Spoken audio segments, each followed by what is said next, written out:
In today's video, we explore the basic but powerful tool of sketching and why every single type of designer needs to know how to sketch. Hello everyone, my name is Simon and I'm a designer, design professor, and design theorist. And on this channel, I am taking a holistic view of the whole world of design, from its theory to its lifestyle. Let's start by clarifying what this video is not about. This is not a tutorial to learn how to sketch. We're actually looking at why, as a designer, you should learn to sketch. We are exploring the reason of why rather than the how of sketching. Now, with that said, let's start by describing what a sketch is. According to the Merriam-Webster dictionary, a sketch is a rough drawing representing the chief features of an object or scene and often made as a preliminary study. Now, for our purposes, the drawing part is very important, and we'll get to that in a moment here.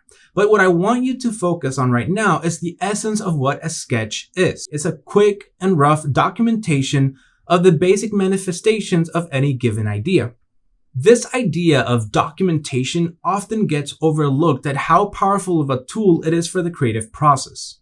How many of you had a great idea for one of your creative projects while doing something else, like having a conversation, reading a book, or even sleeping?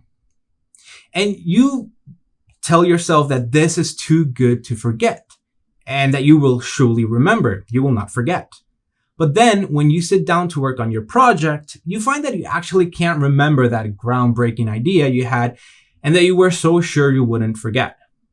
And then the frustration grows even more when you notice that the brain can tell you that you forgot something important, but it can't, or it won't, tell you what exactly you forgot. By documenting something, you're putting knowledge, that idea, from your head onto the world. It is now in a more permanent state, at least more permanent than the whims of your brain. This means that you don't have to worry about forgetting. That anxiety factor is gone. That cognitive load is eliminated and it's not obstructing your daily flow anymore. But more importantly, you're not forcing your brain to do something it's just not good at: remembering. The human brain does not excel at remembering. It excels at processing. We can see all the great designers using this method of putting information out into the world extensively, and we're captivated by the magic of their sketches. And they use these sketches to represent different dimensions of their designs, like basic motifs, possible variations, functionality, assembly, layouts, and the basic experience of using their design. One of the working frameworks that psychologists use to understand how memories get managed by the brain is a short and long-term module system, where at the end of your day, while you're sleeping, memories from the short term, all the information you have gathered and managed for that day, get sifted through and selected to be incorporated into the long-term memory. This is not the episode to get into how this psychological memory model affects how we interact with design, like product interaction, navigation of space, or even how we are able to play games. That will definitely come in a future video. But right now, the important thing is understanding that we don't hold all of our memories. And even though some memories do get selected to live in that cherished long-term module, we can't consciously select them. So we can't tell the brain to hold on to that epiphany you just had until next week when you actually have time to work on your project. Long-term memory is not perfect either, because what we end up holding in our brain is a compressed version of the actual event. So a lot of details, and thus accuracy, ends up being lost to time. This gets even more challenging with our modern pace of life and current attention economy, where every single device and company wants to capture your attention to sell it as a commodity. We're constantly being bombarded by prompts that are designed to capture your attention and maintain your engagement. And all this for their own profit, while leaving less and less space in your head for your own ideas to be remembered. This modern challenge also helps us reflect on the limits and ways our brains work. Humans have an average capacity of 120 kilobytes per second to manage information at any given time.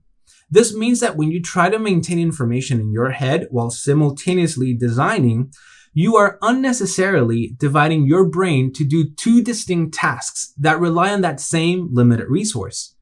Instead of focusing on one of them, the one the human brain is actually good at, processing. And this is because in the hierarchy of tasks your brain is managing, it will first address and prioritize maintaining the information present and readily available in your mind, since without this information you can't achieve what you're after, which is to process to be able to be creative. This means that when you try to design while trying to remember that information at the same time, your brain will give whatever is left from remembering to the processing aspect.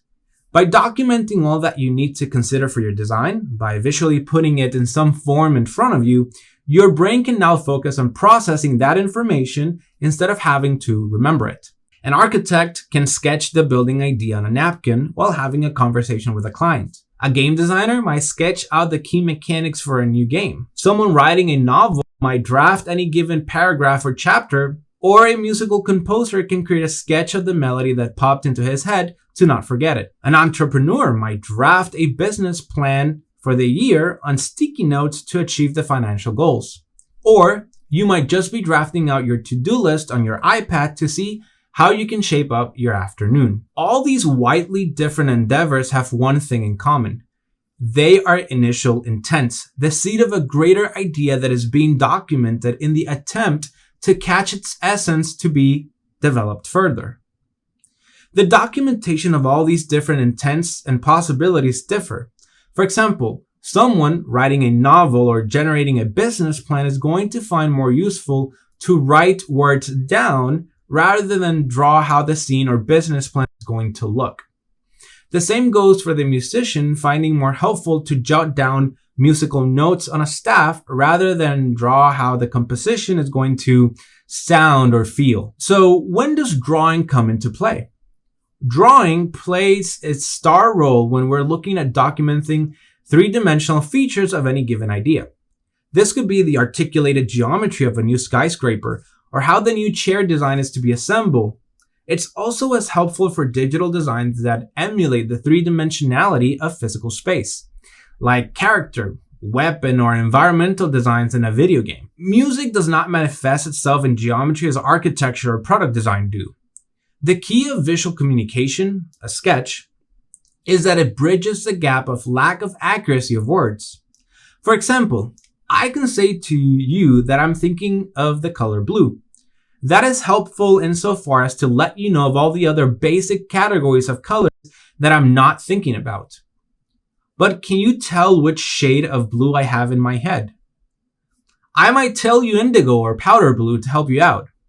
But if you have never seen these shades of blue, you have no idea what's in my head. Or one of us might be mistaken about how the shade of this blue actually looks, even though we both think we know. With a visual reference, that issue is resolved. Both parties are looking at a more objective and accurate description of the idea. We mitigate the margin of interpretation error in our communication. What happens if we move to the geometrical world then? Well, it might be productive enough to talk about simple three-dimensional shapes like a cuboid or a torus, but it only works at its most basic of its levels. The moment that you start describing a deviation, it starts to get complicated to communicate, or at least to make sure that the other party is understanding it correctly. Now, think about how complicated and time-consuming it is if we're to only use words to describe geometrical features of a design like a building or a motorcycle. Let's use this sketch as an example. Now, think about all the layers and amount of information you captured in just mere seconds of looking at this sketch. You have an understanding of the basic geometry of the building. You have location and scale of windows. You can see that it is lifted from the ground and its proposed structure, that it has a deck and its location, and the intent for the materiality of the cabin. But not just the specifics of the design. You also got the environment it was designed for, how it's supposed to feel and fit in this landscape. You got environmental information, like height and density of the forest, and that there's a body of water with a dock nearby. It took you mere seconds to understand all of this. how much time do you think it will take me to describe it? Do you think that even if I was meticulously descriptive about my sketch, you would end up with the same image in your head? Or would there be a substantial interpretation error between you and I? Sketching, the visual representations of the essence of the idea, helps us to not just document the idea to free up our brain to focus on the creative process, but it also amplifies the communication process exponentially, something that is extremely helpful when collaborating with other designers or when talking with a client. Drawing is also natural to humans. You can see very young kids naturally wanting to explore visual representations of the world, but also looking back into the human past, where we have rudimentary cave paintings. This reflects that it comes as part of the human instinct to generate and express our ideas in a visual way. Now, how different is a hand sketch from a digital drawing or model? Why sketch at all when I can directly dive into one of the many options for computer-aided design apps out there and bypass this sketching phase? There are 3 counterpoints I propose to this question, or 3 reasons why you should not skip the sketch phase. The first reason is all about the far greater unnecessary friction encountered when documenting an idea through an application versus basic pen-to-paper interface. For you to be able to successfully operate the application, you need to interact with a computer. This means its keyboard and mouse, or a touchscreen if you're on an iPad device. And then you need to operate the software itself, with all of its particular commands and operational logic. Pen and paper is more direct and simple. It requires less of a cognitive load to successfully operate these tools. Therefore, we have more brain power for actually exploring the idea instead of operating the tools to be able to document the idea. Second, you are constrained by the underlying rigid logic of the software, whatever it may be. For example, when using softwares like SketchUp, Rhino, or Formit, you need to generate the design from line to solid to then modify. In Revit, it's all object-based oriented and already imbued with tons of information you need to unavoidably manage that does not matter for this stage. Or Maya and Blender, where you're generating primitives, basic geometries, to then be sculpted. You're needing to take a lot of preemptive steps which slow you down and occupy part of your cognition to be able to generate the initial exploration you're actually after. The third reason is that the speed at which you can generate the documentation of the idea is far greater with sketching rather than these computer-aided programs. Sketching out an idea will take you considerably less time than generating that idea at the same level of information resolution via software. For example, here is a basic and simple idea that takes me less time to sketch by hand rather than model in a software I am familiarized with. They both end up reflecting the same amount of information, but sketching required less of a time investment to generate.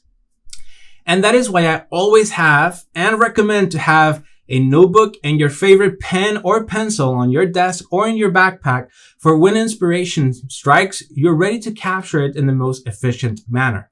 And with that said, we have arrived at the end of the video. I would love to hear your thoughts about how you incorporate sketching in your design process, or your thoughts on computer-aided early design exploration in the section comment below. If you liked the video, don't forget to hit the like button, subscribe to the channel, click the notification bell icon, and most importantly, share the video link with someone you think might find this interesting. I am building up the channel, so any help on your part is a massive, massive contribution toward this effort. I'll see you in the next video.